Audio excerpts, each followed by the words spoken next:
Hi, this is Jeff Wheatley, and I've been selling real estate for over 10 years now. Our team of highly trained professionals, along with our marketing plan, has sold hundreds of homes all over the DC metro area. And this is how we do it. Hi, I'm Jeff Wheatley with the Suburban Property Group at Keller Williams Capital Property, and I'm coming to you today to talk about multiple offers and winning in a multiple offer scenario. You see, I had an agent in my office reach out to me yesterday and said, Jeff, how do you win in a multiple offer scenario? So we took a little bit of time and we did two things. We talked about, first off, the psychology of the seller, and then we talked about the checklist that our team actually goes through and how do we think about it when we're presenting in a multiple offer scenario. So the first thing we need to do in any scenario, whether it's multiple offers or not, we want to understand as much as we can about the psychology of the seller. So we look at all the disclosures, we look at everything that's printed online to learn as much as we can about that. Then the next thing we do is we go out and we gently interrogate the listing agent to make sure that we understand what's important, what are the needs of that seller, so that as they mirror up with our buyer's needs, we can create the best possible win-win offer.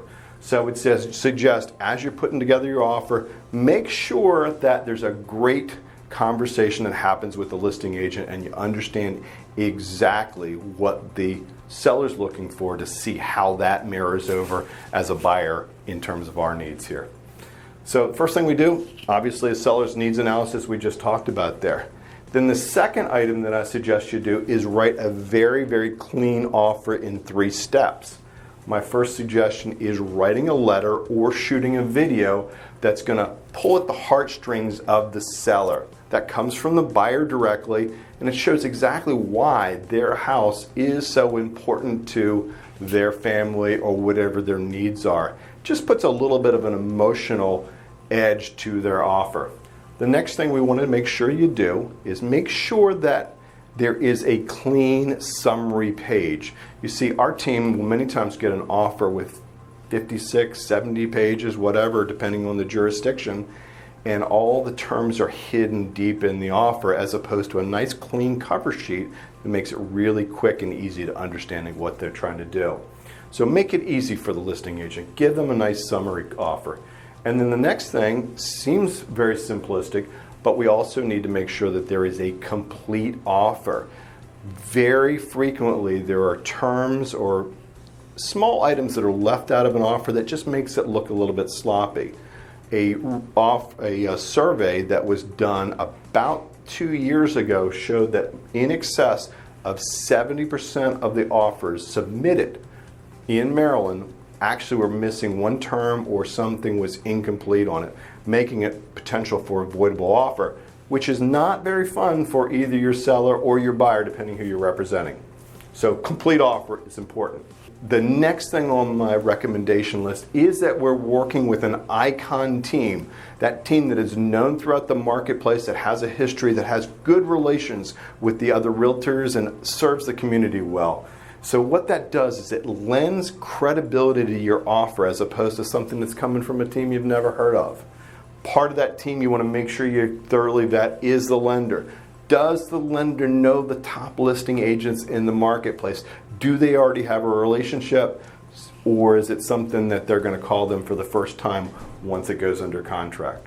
Part of that team is the appraisal as well. Now, this traditionally is ordered by the lender if they're financing on it, but we want to make sure that that appraiser that is ordered by the lender is coming locally and understands the local market. It's not somebody who just got their appraisal license, and it's certainly not somebody who's coming in from the next market over. We've seen people come in from Baltimore and undervalue properties by 7 to 9%.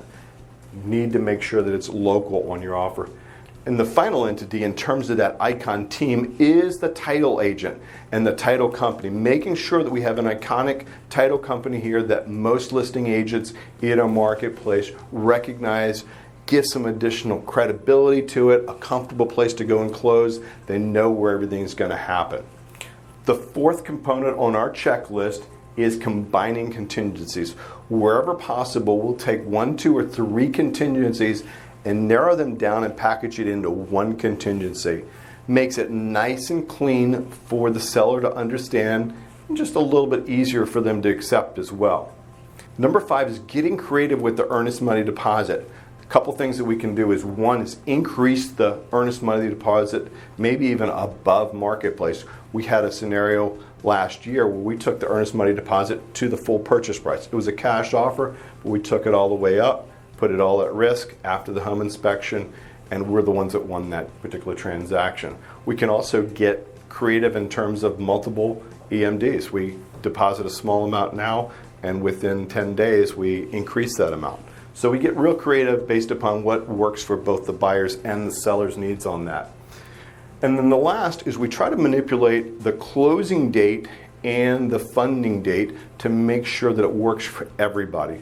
So a quick example that you should be looking at is, can your lender close it in 10 to 12 days when your marketplace might be at 30 days? If we took a offer and closed it in, say, 12 to 14 days, gave a 2-week rent back, it takes all the risk out of the transaction and transfer it just to the lender, so the buyer and seller are really well protected there. Just gives a lot more credibility. It's much easier to accept something like this than an offer that's going to sit out there for 30 or 40 days before they really know and have those funds in their pocket. Again, I'm Jeff Wheatley with Suburban Properties Group at Keller Williams Capital Properties. I look for any questions you might have. Thanks for taking a moment out to watch. Appreciate it.